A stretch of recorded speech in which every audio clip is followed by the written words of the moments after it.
Martínez Pozo con los comentarios de los temas más importantes en el Sol de la Mañana, en este martes 7 de julio del año 2015. Buenos días a todo el equipo del Sol de la Mañana, María Elena Núñez, Víctor Gómez Casanova, Yolanda Martínez. Buenos días a Eury Cabral, José La Luz, Melton Pineda, Don Amaury Aybar, a nuestros distinguidos colegas de 5 a 7 de la mañana, Yuri Rodríguez, Humberto Paniagua, Andrés Martínez, Álvaro Camaño, Mario Díaz en los controles, en Santiago de los Caballeros, Ramón Paulino, así late la ciudad corazón, Rafael Díaz, nuestro cronista deportivo, Manuel González Manegonte, nuestro catedrático del sector agropecuario, a Helen Gil, nuestra productora, Sonia Patiño, nuestra coordinadora, a Joa Bernal y a todo el equipo de BTV Televisión. Buenos días a todos y a todas. Son las 7 en punto de la mañana. Vamos de inmediato con nuestros comentarios. Son 106.5. En su momento ponderé la posición del Partido Revolucionario Moderno, el PRM, que frente a los ataques que ha estado recibiendo el país, que frente al tema migratorio y al Plan Nacional de Regularización de Extranjeros, pues asumió una postura de defensa al país. Algo que es importante, que habla de una clase política que sabe en un momento determinado cuándo poner a un lado el problema de los partidos, las diferencias de los partidos y priorizar en el interés nacional. Esto independientemente de todas las cosas de las que está siendo objeto el país, es fundamental. La unidad del liderazgo dominicano es fundamental frente a todas estas campañas de infamia o de gente que en el plano local anda un tanto desfasada y quiere hacerse más graciosa de la cuenta para que también se le mantenga en la palestra. Entonces, yo quiero en ese mismo orden, pues saludar la participación del ingeniero Miguel Vargas Maldonado en la Internacional Socialista. Ayer nos llamó Víctor Gómez Casanova, que acompaña al ingeniero Vargas Maldonado, y nos hizo una reseña sobre lo que ocurrió en la Internacional Socialista. Hoy todos los periódicos pues traen esta reseña del ingeniero Miguel Vargas en la ONU. Allí habló el ministro de Trabajo y Seguridad Social de Haití, Víctor Benoit.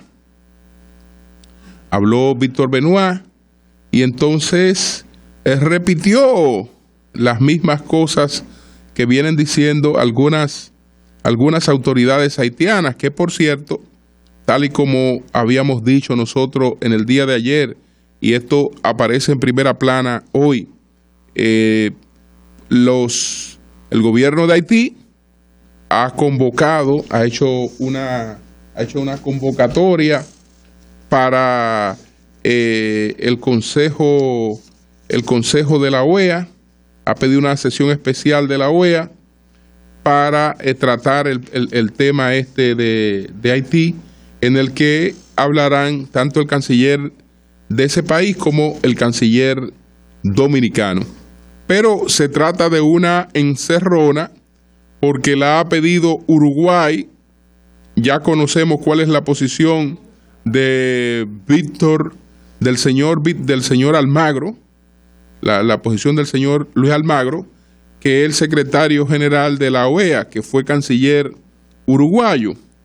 Entonces, él quiere que 48,000 kilómetros cuadrados de la República Dominicana hagan lo que no hacen los 176,000 de su país, que bien pudieran tener un gesto de solidaridad con este hermano pueblo haitiano, abriendo espacio en un país inmenso y poco poblado, de apenas 3.2 millones de habitantes, para que una parte de estas personas encuentren salida a su desesperante situación en Uruguay, sobre todo cuando Almagro invita a la República Dominicana a beneficiarse de la migración.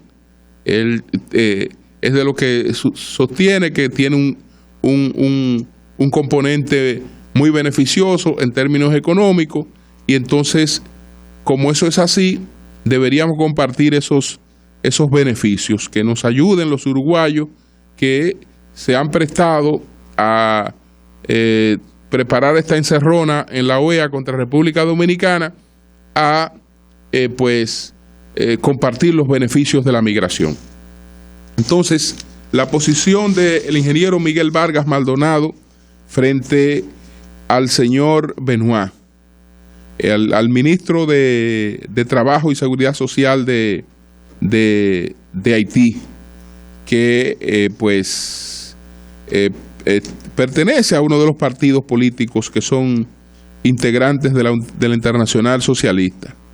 Él habló de un decreto presidencial por la ley esta y el Plan Nacional de Regularización, y entonces el ingeniero Miguel Vargas Maldonado lo desmintió, dijo no, esto no es una orden ejecutiva, como se llama en Estados Unidos, esto no es un decreto presidencial, esto fue una decisión unánime, fue una ley aprobada a unanimidad por todas las fuerzas políticas con representación congresual. Entonces esto es importante porque no es una acción de un gobierno, es una postura del Estado dominicano. Entonces él decía, ese plan de regularización no es fruto de un decreto presidencial como él, Benoit, señala, sino que fue fruto de una ley especial aprobada a unanimidad en nuestro Congreso, luego del consenso logrado por el presidente Danilo Medina, después de las reuniones con todos los partidos políticos y sectores organizados de nuestra sociedad. Y en cuanto a esta Internacional Socialista y a la comunidad internacional en sentido general, les invito a reflexionar sobre el apoyo que República Dominicana le ha dado a nuestros vecinos haitianos, ya que hemos sido el país que, a pesar de nuestras limitaciones, más hemos apoyado a Haití. Se deberían ver las dos caras de la moneda y analizar no solamente la política migratoria de República Dominicana, sino el trasiego de haitianos ilegales hacia nuestro país y el peso económico, social y político que durante décadas hemos venido soportando por esta situación, enfatizó Vargas Maldonado. Así es que eso es lo importante, señores. Eso es lo importante, que en cada espacio donde los dominicanos tengamos oportunidad de decirle al mundo cuál es nuestra posición, de contar nuestra verdad al mundo. Eso debe hacerse. Eso debe hacerse porque indiscutiblemente que se constituye en un aporte. Hoy está el planteamiento de que la regularización, pues supuestamente encarece los costos de una empresa. Yo no estoy tan seguro de eso. Yo lo que creo es que el Ministerio de Trabajo de la República Dominicana, que debió ser parte, y esto no, me imagino que no es una omisión del ministerio, sino que también son decisiones de alta política. El Ministerio de Trabajo debió estar integrado al plan de regularización de extranjeros. Y ahora este ministerio, si nosotros tenemos un plan real de regularización de extranjeros, este ministerio es clave. Es clave. ¿Por qué? Porque nosotros tenemos que velar por el respeto de la ley laboral en la República, de las leyes laborales en la República Dominicana. Y eso no implica que ninguna obra se va a paralizar, porque en definitiva la ley establece un porcentaje de participación de mano de obra extranjera y establece un porcentaje de mano de obra nacional, pero ninguna ley obliga a lo imposible. Si la búsqueda de un empleo, que es una cuestión voluntaria, porque la ley no puede, usted no va a salir a buscar a la gente y a llevarla de manera forzada, decirle, mire, usted va a trabajar aquí, este va a ser su trabajo porque aquí hacen falta manos de obra dominicanas. No, yo creo que esas cosas se van dando en la medida en que se van organizando. Entonces, si en una actividad determinada no puede ser así, pues eso no hay que paralizar la actividad. Ahora, lo importante es que todo el que esté allí, pues sea una persona con un estatus legal. ¿Por qué? Porque cuando no haya diferencia entre lo que representa tener a un trabajador legal y entre lo que representa tener a un trabajador ilegal, pues la motivación para tenerlo ilegal desaparece. Y yo creo que en algunos sectores como el de la construcción el problema no es económico. El problema no es económico. El dinero de lo que se va a construir está ahí. Y tiene un valor de mercado. Y tiene una tarifa de mercado.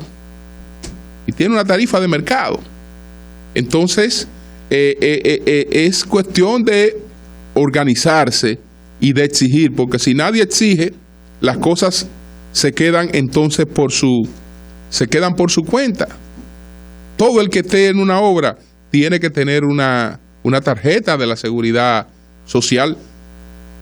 Pudiera ser provisional. Es una área inestable. No es una empresa que tiene un empleo fijo, porque cada obra es una empresa particular que se inicia, que dura una etapa. Entre la realización de una u otra puede haber un periodo de improductividad de una empresa, y todo eso hay que tomarlo en cuenta. Es un sector con su propia realidad y debería estar legislado y regulado en función de su propia realidad, porque también queremos, con parámetros genéricos, pues establecerlo todo. No puede ser. Una factoría es una cosa, una construcción es otra cosa, aunque se parezcan, pero no es lo mismo. Entonces, tiene que haber una norma laboral que tome en cuenta cada caso, y no estoy hablando solamente del problema tarifario, que yo sé que hay tarifas de salarios mínimos para los distintos sectores. Yo no estoy hablando solamente del problema tarifario, estoy hablando de que cómo yo puedo tener de manera afiliada, de manera permanente, a un trabajador de la construcción, para que haya seguridad social efectiva. No, yo no estoy hablando de Grecia, ni de cualquier locura que uno puede decir, bueno, somos 10 millones de personas, los 10 millones de personas tienen que estar afiliados a la seguridad social. Bueno, si el país lo puede pagar, pues perfecto, pero si no lo puede pagar, usted lo que está hablando es de la quiebra de la seguridad social, porque la seguridad social tiene que tener quien la cotice, quien la pague.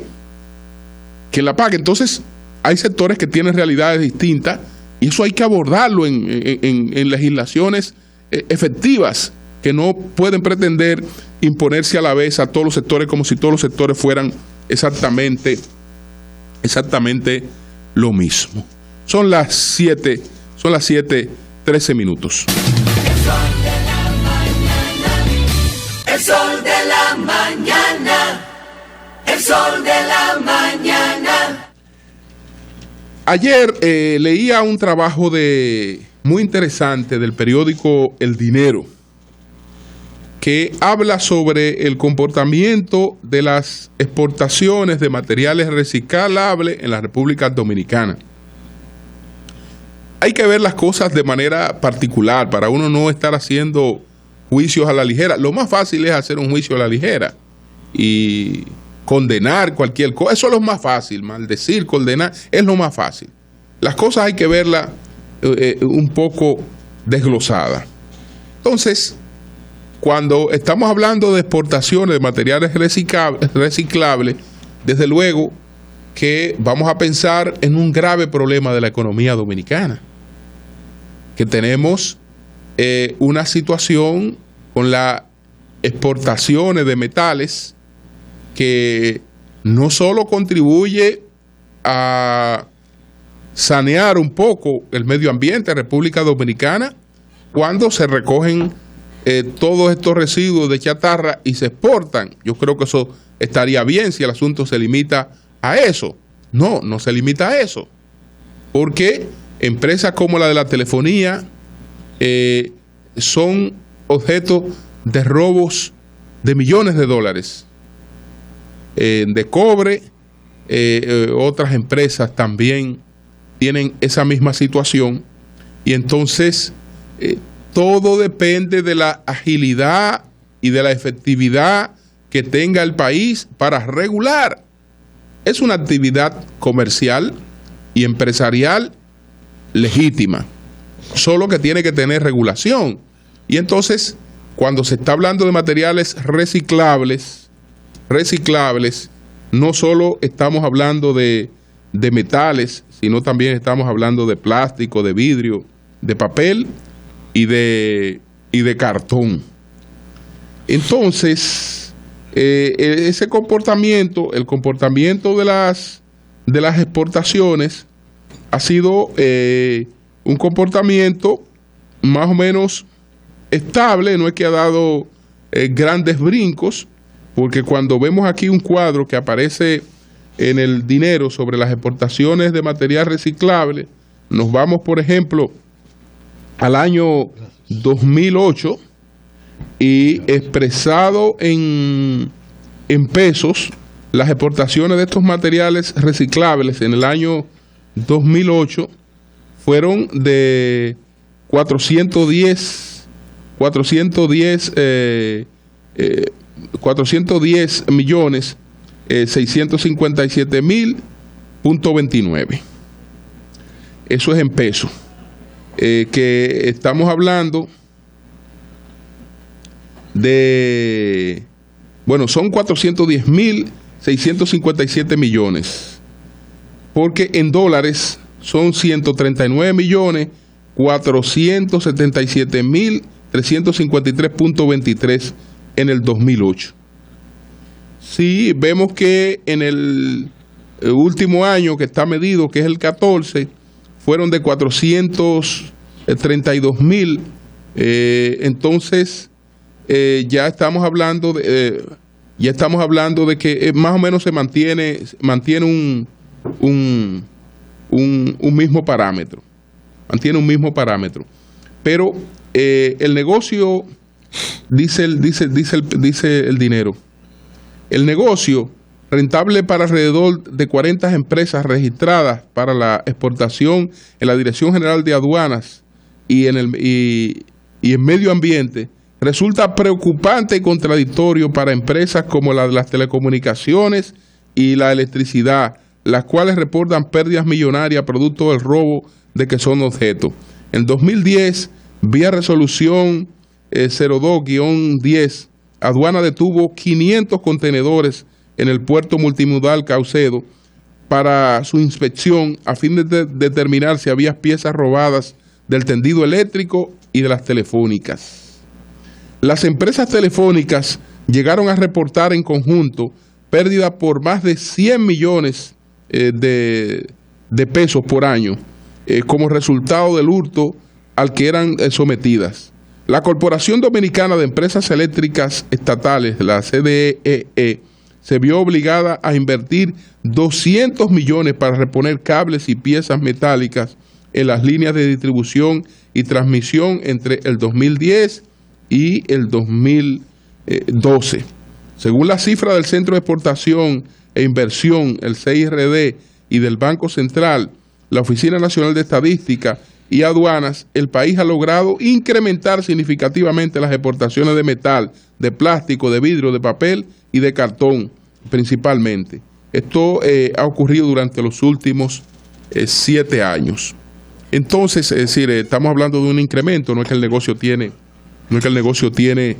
7 años. Esto, muchas personas hablan de la prohibición pura y simple. Se ensayó un proyecto de ley que pretendía establecer algunas regulaciones sobre ese tema. Yo creo que no es difícil, no es tan difícil poder regular el tema, porque todo empieza con regular la compra que hacen esas empresas, la procedencia de lo que esas empresas compran, sobre todo en cosas que hacen daño, porque en plástico nadie se ha quejado, en cartones nadie se ha quejado, eso no crea ningún problema, pero sí en el caso de empresas que prácticamente pueden ser llevadas a la quiebra, porque ninguna empresa que tenga más o menos un margen de rentabilidad aceptable, pues soporta robos de millones de pesos sin que eso tenga una repercusión importante para esa empresa. Entonces es regular la compra, es decir, usted va a exportar X cantidad hacia Corea del Sur.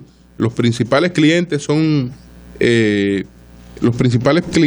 está, según el CRD, el país exportó 278.847, estamos hablando de 2.078.847.125 kilogramos de desechos metálicos en el 2014 con un valor. Entonces, Corea del Sur es el líder en la compra, está Taiwán, entre otros destinos también, Bangladesh, etcétera. Entonces, hay un negocio rentable, hay unas exportaciones garantizadas. Ahí lo que tiene que estar es un regulador bastante activo, con instituciones que tengan mecanismos para poder garantizar que lo que se haga pues no provenga del robo, y también una justicia activa, y que realmente el que se salga de esas reglas pues sufra las consecuencias, porque, repito, no es negativo que se recojan las chatarras y que a la chatarra se le saque beneficio. De eso nadie se va a quejar en la República Dominicana, sobre todo en un país donde traemos tantas chatarras que después son dejadas por ahí en cualquier esquina tiradas. Pero hay reglas que es lo que nos falta.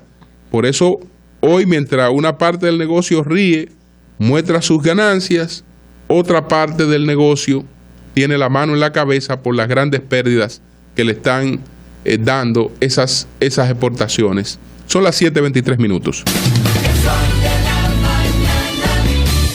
El sol de la mañana. En su gira por 3 países sudamericanos, que empezó en Ecuador y que abarca Ecuador, Bolivia y Paraguay, en una homilía en Quito, el Papa Francisco pues ha manejado el tema de la familia, y me ha encantado la definición que él ha dado sobre la familia. Él dice que la familia es el hospital más cercano, es la primera escuela de los niños, es el grupo de referencia imprescindible para los jóvenes y el mejor asilo para los ancianos. Él está llamando a ayudar y a proteger la familia como una forma de garantizar una sociedad con una base, planteando a la familia como una base fundamental de la sociedad. Entonces está invitando a los gobiernos a establecer programas de auxilio a la familia y que estos programas no sean enfocados como dádivas, porque deben responder a lo que es el pago de una deuda social, pero que asimismo eso ha de ser recíproco con el impacto que eso tenga. Y entonces él,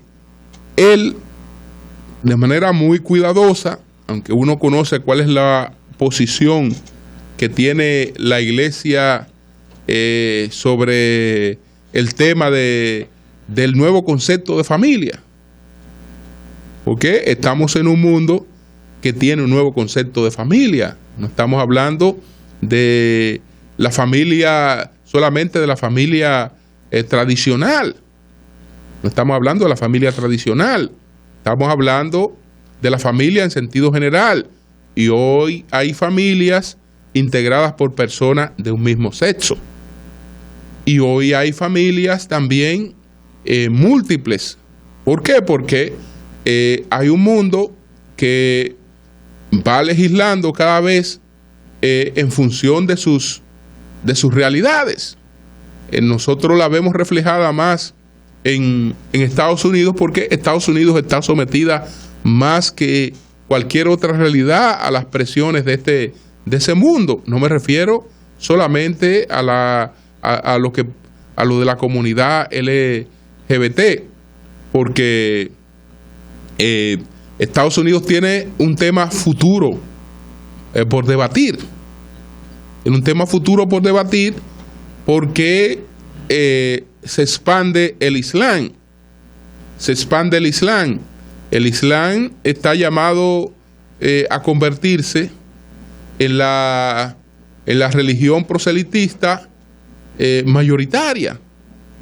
Está llamada, en términos de su proselitismo incluso, y de la comunidad que lo integra, a superar el cristianismo.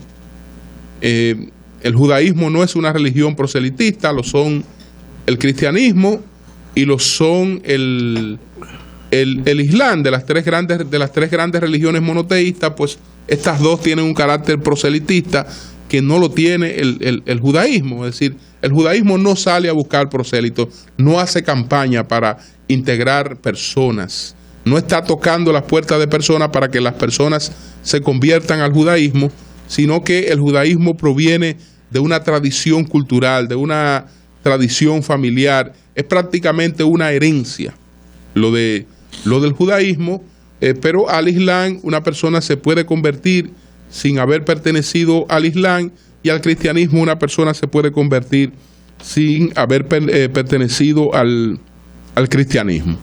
Bueno, este tema le trae a Estados Unidos otro debate, porque bueno, ya no es solo que el matrimonio para nosotros en Estados Unidos no es entre un hombre y una mujer de manera específica, sino es que ya el matrimonio es entre los dos que quieran hacerlo. No importa que sean de un mismo sexo o no importa que sean de sexo distinto. Eso es igual para todos los estados, de acuerdo a una decisión de su Suprema Corte, que tiene la equivalencia ya de lo que es el Tribunal Constitucional en la República Dominicana. Sino está el tema islámico, donde el matrimonio tiene otras expresiones, porque existe la poligamia regulada. En nuestro país existe la poligamia no regulada. En el Islam la poligamia es regulada.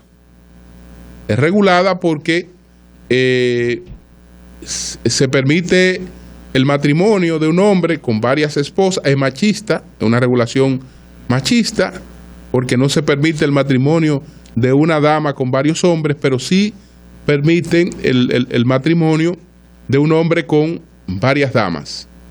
Esto a su vez está sujeto a las condiciones de esa persona, porque para la mayor parte de la población eso es imposible, no tiene las posibilidades económicas de sustentarlo, y la mayoría, una buena parte de la población tiene lo que nosotros podemos considerar aquí como matrimonios normales.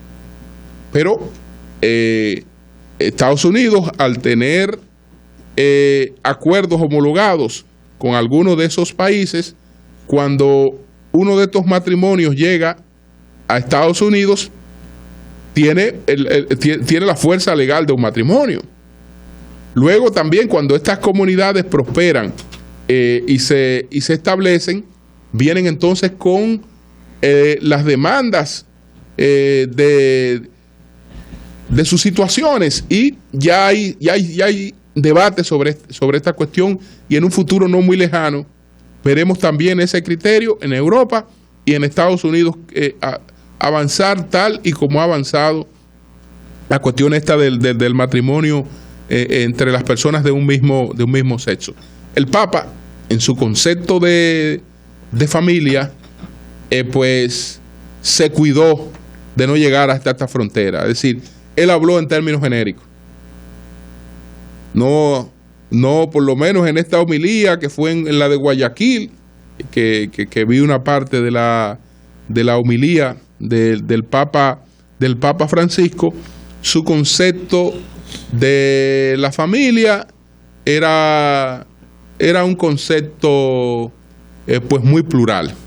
No se manejó propiamente con el concepto ortodoxo de la Iglesia. Por eso repito, buscó esta definición, que es una definición bastante abarcadora de lo que es su concepto sobre la familia. Son las 7:31. Cambio y fuera, Mauricio.